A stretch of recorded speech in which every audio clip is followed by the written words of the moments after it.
There are a few cars on this planet that exist solely to scramble the gray matter inside of your head.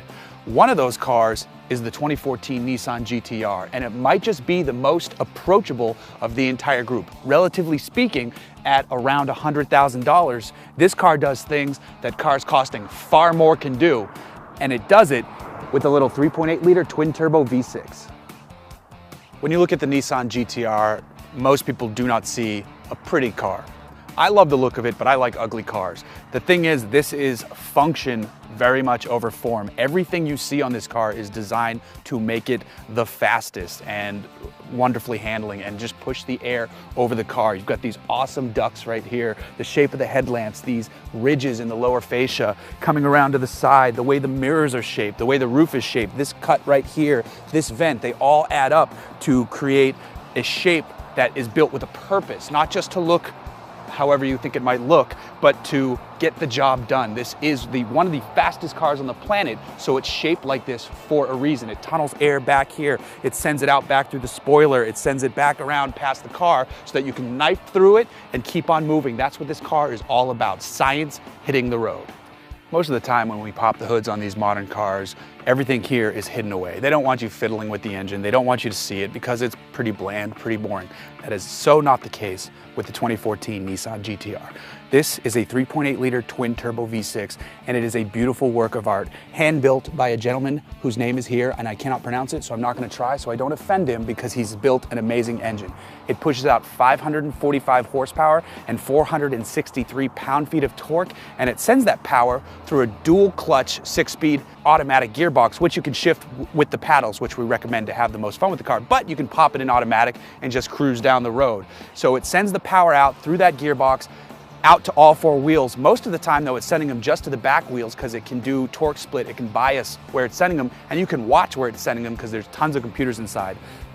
That said, this engine is gorgeous. We love looking at it, and we're glad there's no cover on it because this is a feast for the eyes, and when you turn the key, it's the feast for all the other senses. Before you even set off in the Nissan GT-R, there's a whole lot to learn inside this cabin that is going to help you when you're out on the road. Not only that, it's going to be comfortable. That's a surprising thing about this car. This is the GT-R Premium, so that's why you see a lot of red around us. These seats are incredibly comfortable, and there's a bunch of ways to get them right for you.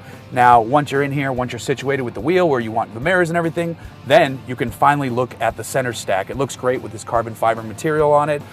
You've got your standard, HVAC and audio controls here, but the real piece de resistance of the center stack is this screen right here. There is so much information that you can put on this screen. We have a custom view set up because you can customize the little squares you see. So we've got boost, our speed, the torque split, our cornering G's, acceleration and braking, and total G's.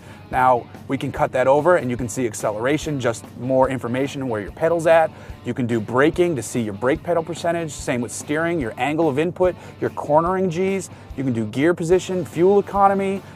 You can do a stopwatch. There's a button on here to mark your times, so you can do lap times and keep it going, or you can stop it to just do one lap. Then over here, if you keep going one more, you can do driver's notes. It's got fuel range, it's got trip distance, but here's back to the custom side. So if we wanted to change that screen, I hit the button, I change that, a menu's gonna pop up, and we'll do cornering G-force. So now that slides in there, and I can change engine oil temp. There's so much information here that you can set it up exactly how you want it that best suits the type of driving you're gonna be doing. Now we're finally ready to set off. We've got everything the way we want it, but there's one more thing we can do. We can put the transmission, suspension, and traction control into R mode and extract a little bit more out of the car. You can put the suspension in comfort when you're cruising down the highway. We're not on the highway. We're gonna put it all into R mode. Once you're rolling, you realize you're in something very special. The power, the pull, what this car does to you in this driver's seat is amazing, and you're not gonna feel it in nearly any other vehicle. This can run from 0 to 60 in under 3 seconds. That's wildly fast. It handles amazingly well. It brakes super aggressively. There's so much that this car can do that you think you're at your limit, but you're not at the car's limit. You might be at your mental limit, but the car has so much more left in store. So you can push harder and harder and harder, and you're gonna find out where you can really take this car. Drop down a gear, hammer it, and you're gone. So what does it cost to have the privilege of driving a car like this? Well, the base price is $99,000. This car is the GTR Premium, so it's $104,000. That's a lot of money, of course, but you're getting world-class, world supercar beating levels of performance.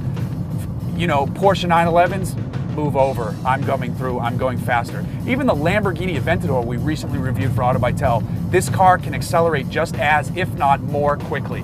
Sure, that car will have a higher top speed, but this car isn't about top end. This is about delivering the best driving experience, making you the fastest driver on the track. Yes, you can still kick the tail out even though it has all-wheel drive. You just hammer this car and it responds because it loves getting beat on, and you can't beat on it hard enough. I can't beat on it hard enough. You have to be a pro to extract the most out of this car. But the average person can get inside of it and have an amazing time, more so than they could in almost any other car.